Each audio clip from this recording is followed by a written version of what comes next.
écouter la question que pose le journaliste à Carl Olive et on en parle après et c'est vraiment très intéressant. En tant que député du camp présidentiel, vous êtes fier de ce bilan d'Emmanuel Macron? C'est pas une question d'être fier, Jacques Sorel, c'est une question de se dire qu'il y a forcément quelque chose qui ne fonctionne pas ou ne fonctionne pas bien. Mais tant que dans ce pays, on considérera que les partis sont plus importants que le pays, ça ne pourra pas fonctionner. Chacun est dans son couloir.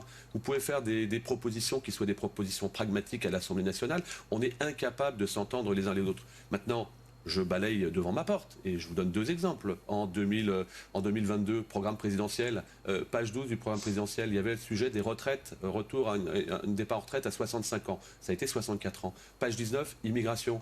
Certains de mes propres collègues ont dit que ce n'était pas le moment. Mais les mêmes qui avaient été élus sur la base du programme présidentiel d'Emmanuel Macron. Donc vous voyez... Voilà, donc vous avez entendu, c'est ce que je vous ai dit dans une vidéo. Aujourd'hui, nous avons à l'Assemblée nationale des gens qui ne méritent pas d'y être. Et quand vous entendez LFI qui vient dire « Ah bien, s'il y a une proposition du RN, nous ne la voterons pas.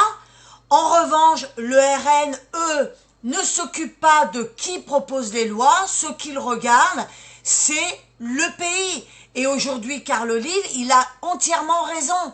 On ne peut pas fonctionner avec des gens qui sont idéologues et qui se fichent éperdument du pays.